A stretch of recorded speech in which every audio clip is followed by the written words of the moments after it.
Thank you. Tradecraft is rather peculiarly both a company and a charity. And from the company point of view, we are importing goods and selling them on fair trade terms. And I suppose what drives our business engagement is a belief that that kind of a model is possible and we can demonstrate it.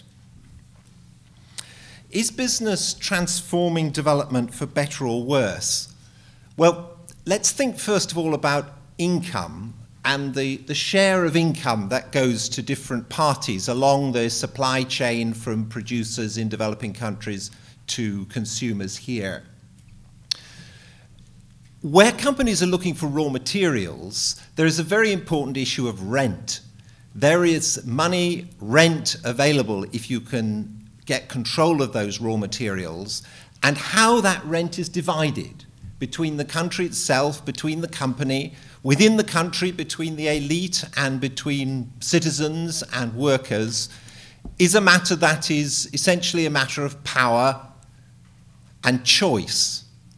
And that's why our colleagues in Christian Aid are campaigning hard on issues of tax and on issues of transfer pricing. Where is it that value is said to be added in a chain, so that the country, the developing country that has the raw material in the first place, can get the benefit from it?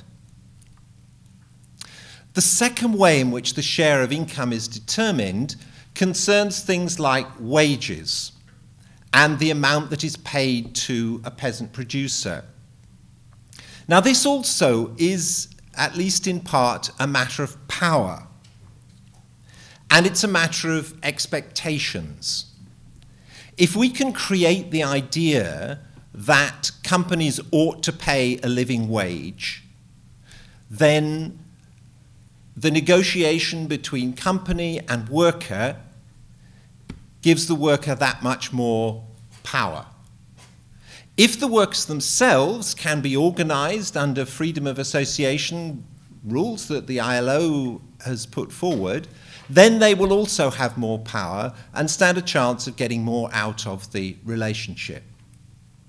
All of which, I think, demonstrates that whether business is good for development or not depends on sector to sector, country to country, power relations here and there. The fair trade movement has now expanded. I think in 1997, here in Britain, £17 million was spent on fair trade. This year, it'll probably be £1 billion. In that fair trade movement, there are things that go wrong, but producers who are selling in fair trade will be getting a minimum price, and there'll be a premium on top of it made available. What about outside the fair trade chain? Well, some companies are practicing ethical investment.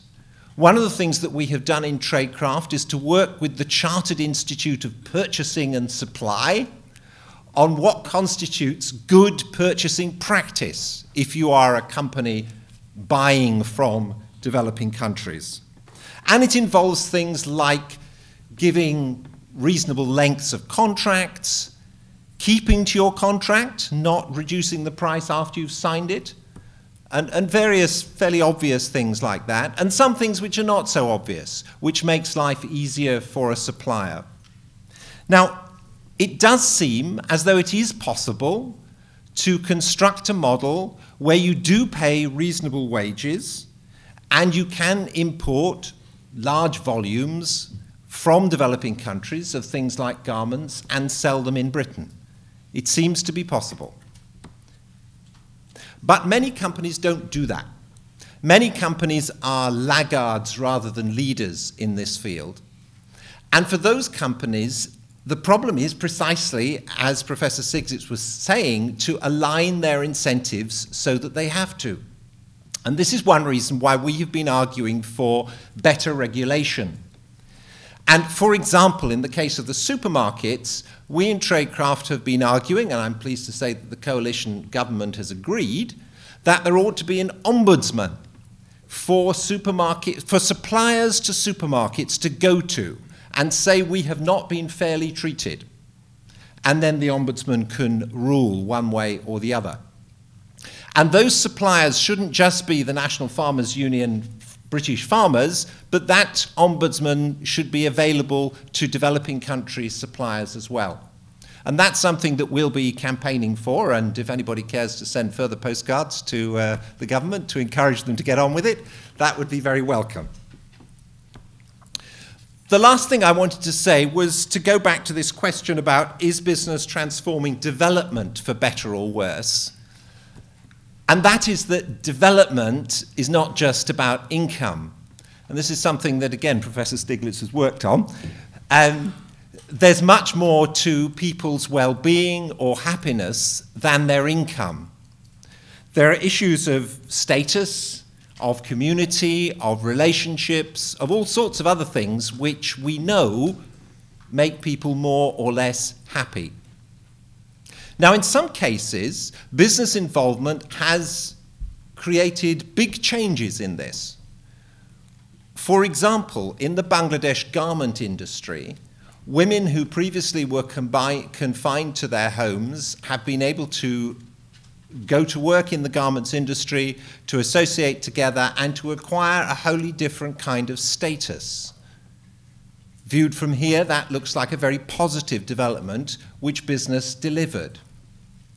It wasn't one that business deliberately delivered. It wasn't that they sat down and said, this would be a useful objective, let us try and deliver it.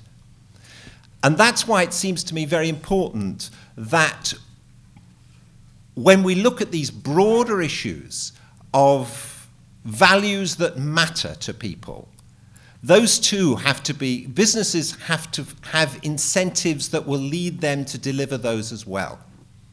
And it's probably the case that if businesses just try and deliver all those things themselves, it would be completely hopeless, not to speak of thoroughly paternalist. But what it does mean is that businesses have to work in partnerships with local authorities, with civil society on the ground, so that the needs of people for education, for community, for anything that the community themselves decide they want, are met. So that kind of partnership relationship is something that businesses may decide to do, or again, it may be possible to build incentives so that they are encouraged to do it in their own interests.